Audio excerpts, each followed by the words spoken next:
Kembali bersama kami di Breaking News Metro TV. Pemirsa, kita sudah tersambung dengan orang tua mendiang almarhum Yosua Huta Barat. Ada Pak Samuel Huta Barat. Selamat siang, Pak Samuel. Selamat siang, Naila.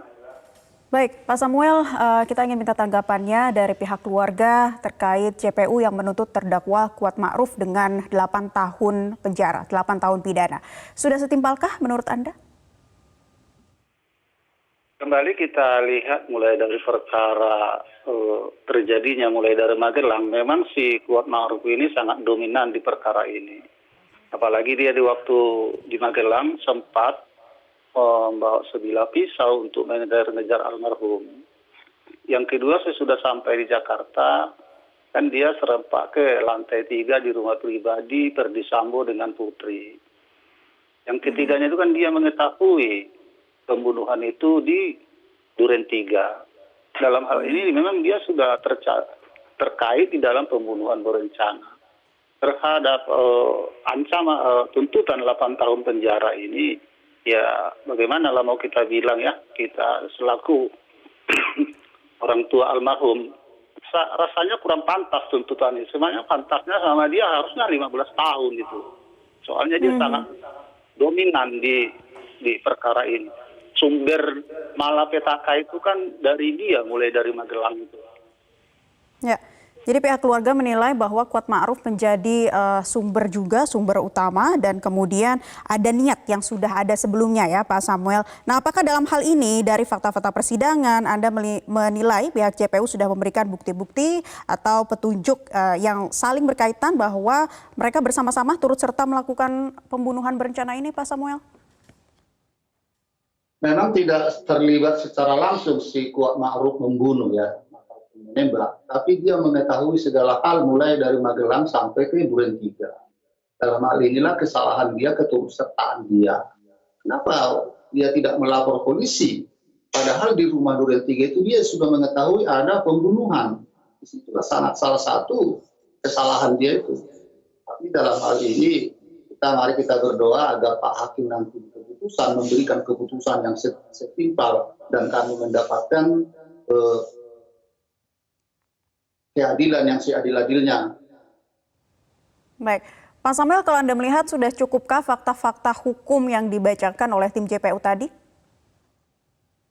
Kalau tadi ya soal fakta-fakta hukum yang dibacakan jaksa penuntut umum sudah di penghujung saya sampai di rumah, jadi tidak saya ikuti semua.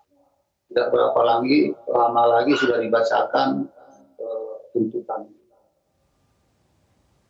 Baik, Pak Samuel, ini kan tentu akan ada tanggapan ya dari pihak tim kuasa hukum dari Kuat Ma'ruf begitu yang menyiapkan pledoi dari hasil tuntutan yang dibacakan ini.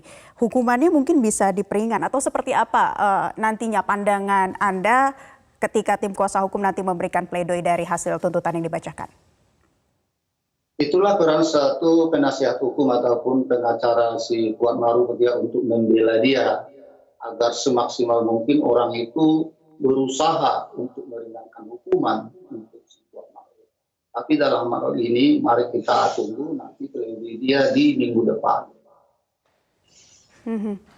Baik, Pak Samuel, ini Kuat juga diyakini memang melanggar pasal 340 KUHP ya, jungto pasal 55. Jaksa juga menyatakan tidak ada alasan pemaaf bagi Kuat Ma'ruf. Apakah tuntutan ini dikatakan sudah sesuai dengan fakta-fakta yang disampaikan dari hasil persidangan sejauh ini? Memang tadi saya dengar itu yang ikut serta dia di pasal 340 sudah terbukti, tapi ada hal yang meringankan dia menurut tuntutan jaksa tadi, bahwa si Kuat Ma'ruf tidak anggota polisi ataupun penegak hukum. Itulah salah satu yang meringankan dia di dalam tuntutan jaksa ini menurut keterangan tuntutan jaksa tadi. Seperti yang saya bilang tadi, mari kita berdoa agar Pak Hakim nanti boleh memutuskan di atas dari 8 tahun. Baik. Dikatakan oleh sejumlah pengamat bahwa yang diberikan oleh Kuat Ma'ruf ini memang yang paling ringan di antara para terdakwa lainnya. Hari ini kita juga akan sama-sama mendengarkan pembacaan tuntutan dari terdakwa Ricky Rizal. Apa yang pihak keluarga harapkan setelah ini? Yang kita harapkan soal Ricky Rizal, tentu Ricky Rizal di sini lain perannya dengan si Kuat Ma'ruf. Ricky Rizal itu kita sudah tentu tahu mulai fakta persidangan bahwa Ricky Rizal mulai dari Magelang, dia sudah mengamankan senjata almarhum hingga ke Jakarta. Seharusnya kan senjata itu melekat sama almarhum. Taruhlah dia menurut kesaksian dia di pengadilan, senjata itu diamankan agar jangan terjadi hal-hal yang tidak diinginkan. Padahal orang itu sudah kembali ke Jakarta. Menurut setahu saya, senjata seorang polisi sangat melekat dengan yang pemiliknya. Ini sampai di Jakarta, senjata itu tidak dikembalikan. Ada apa? Yang keduanya itu, Ricky Rizal kan diajak Verdi Sambo ke atas untuk membuat suatu mufakat. Dia mengutarakan bahwa dia tidak ada mental untuk menembak Joshua. Jadi sangat berbeda sekali dengan peran si Kuat Ma'ruf. Kami sangat berharap di dalam tuntutan nanti yang dibacakan oleh jaksa penuntut umum agar semaksimal mungkin tuntutan ke si Ricky Rizal. Sebab dia itu perannya sangat berbeda sekali, sangat penting sekali. Apalagi dia seorang anggota polisi yang sangat mengetahui hukum. Baik, Mas Samuel ditahan dulu, nanti kita akan kembali terhubung bersama Anda. Sebelumnya saya akan membacakan informasi. Kembali kita terhubung bersama dengan ayah almarhum Nofriansyah Yosua Huta Barat, Samuel Huta Barat. Pak Samuel masih bergabung bersama kami? Ya. Baik, Pak Samuel, tadi kita dengarkan bersama bahwa jaksa penuntut umum ini menyebut bahwa JPU menyimpulkan tidak ada peristiwa kekerasan seksual di Magelang ya pada tanggal 7 Juli, tapi ada perselingkuhan antara Putri Chandrawati dan almarhum Yosua, di mana Kuat Ma'ruf ini juga sempat mengungkapkan jangan ada duri dalam rumah tangga. Tanpa bermaksud menyinggung dari pihak keluarga, Pak Samuel, apa tanggapan Anda terkait hal ini? Memang kalau dinilai di Magelang itu ya, di sana kan diperkuat orang itu bahwa adanya pelecehan seksual atau pemerkosaan. Tentu itu sudah sangat tidak terbukti, tidak adanya visum dari polisi ataupun laporan polisi. Kalau soal bacaan dakwaan tadi di dalam dakwaan tadi yang dibacakan jaksa penuntut umum membuat suatu kesimpulan tentang adanya perselingkuhan, saya rasa sudah sangat jauh. Itu kan si Putri itu seorang nenek-nenek boleh dibilang. Anak saya itu kan boleh kita lihat. Sangat tidak mungkin. Apalagi di lingkungan itu kan sangat minim untuk berselingkuh. Seujung kuku pun ataupun seujung rambut saya tidak percaya itu ada perselingkuhan. Tapi itu kan menurut keterangan ataupun kesimpulan dari tenaga ahli dan jaksa. Pembuktiannya bahwa almarhum berselingkuh dengan si Putri tidak ada. Jadi mana bukti semua? Baik, Pak Samuel, ditahan kembali. Ini kami juga akan membacakan ke informasi berikutnya. Kembali melanjutkan perbincangan dengan ayah almarhum Nofriansyah Yosua Huta Barat, Bapak Samuel Huta Barat. Pak Samuel, tadi kita dengarkan bersama bahwa dalam pembacaan tuntutan jaksa penuntut umum ini menyimpulkan bahwa saksi Verdi Sambo memberikan tambahan amunisi untuk senjata Richard Eliezer, serta Putri Chandrawati yang juga terlibat dalam pembahasan sarung tangan yang dipakai Verdi Sambo serta CCTV.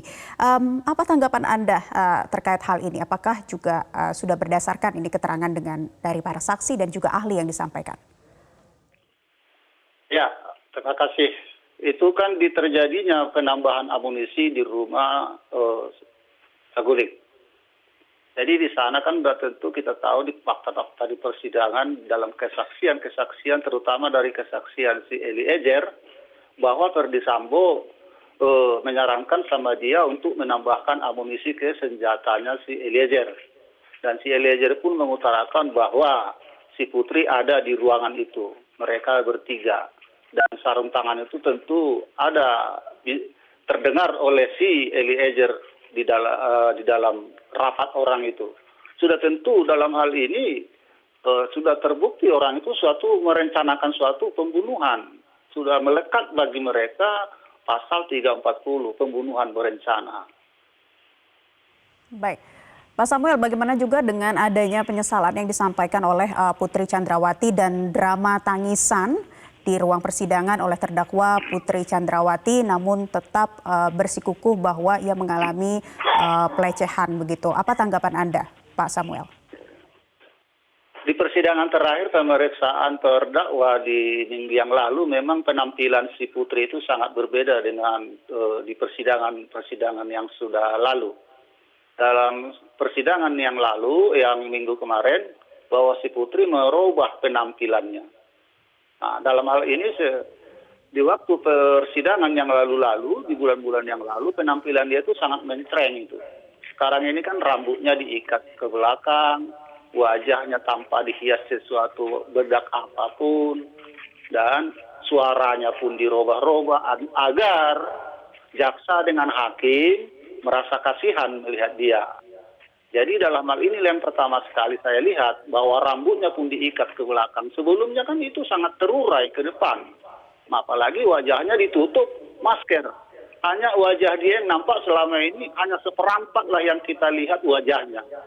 Nah, tumben kali ini di penghujung persidangan dia merubah penampilannya dan begitu tangisan-tangisan yang sangat dipaksakan saya lihat. Nah, oleh karena itu di dalam dia bilang bahwa dia tetap dilecehkan itu suatu fitnah bagi orang yang mati. Berarti memfitnah itu lebih kejam dari membunuh. Ini anak saya udah mati dibunuhnya lagi. Jadi sudah mati dibunuh lagi karakter apanya, harga dirinya, kehormatannya. Jadi inilah sangat perbuatan yang sangat keji menurut saya dibuat oleh si Putri ini. Sedangkan dia di Magelang tidak ada bukti yang sangat fakta di pemerkosaan itu, yaitu visum dan laporan dia ke polisi tidak ada. Jadi ini saya anggap ini ya fitnah ini. Baik, Pak Samuel, besok agendanya adalah pembacaan tuntutan ya untuk dua terdakwa Ferdi Sambo dan Putri Chandrawati. Apa yang pihak keluarga harapkan tentunya dari melihat hasil atau fakta-fakta persidangan sejauh ini, Pak Samuel? Kami dari pihak keluarga ya, apalagi saya dari seorang ayahnya almarhum, melihat fakta-fakta persidangan mulai dari timbulnya permasalahan ini, mulai dari persidangan di bulan 10 yang lalu hingga kemarin, di sini sudah sangat melekat bagi mereka itu pasal 340 pembunuhan berencana. Jadi oleh karena itu kami sangat berharap kepada jaksa penuntut umum agar diterapkan itu pasal 340 pembunuhan berencana. 340 pembunuhan berencana dengan ancaman hukuman maksimal, Pak Samuel? Yang paling maksimal itu hukuman mati. Baik, bagaimana dengan terdakwa RR yang sesaat lagi juga akan menjalani persidangan? Apa yang diharapkan dari pihak keluarga? Tentu soal RR ya ataupun Ricky Rizal, dia sudah saya bilang tadi mulai dari Magelang, mulai dari terjadi kericuhan di sana, dia langsung mengamankan senjata almarhum. Sesudah dia mengamankan senjata almarhum, seharusnya kalau situasi sudah agak dingin, itu senjata dikembalikan sama pemiliknya.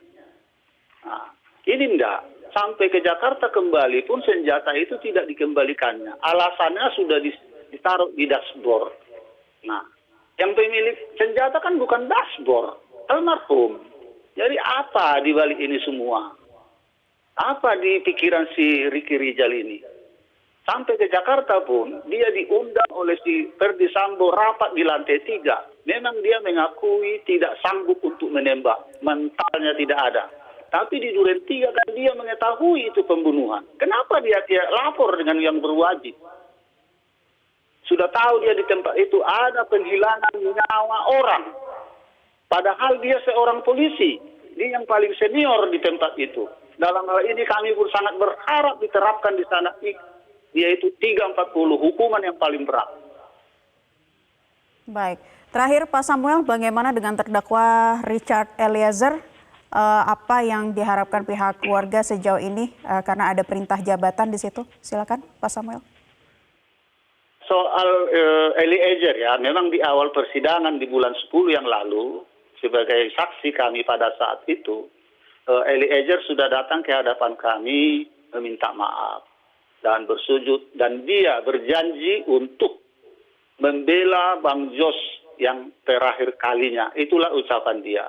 Kami bilang dengan istri saya, apa yang kamu lihat dan apa yang kamu rasakan di sana buka seterang-terangnya di persidangan. Cuman itu yang kami harap dari kami ini. Itulah yang kami bilang.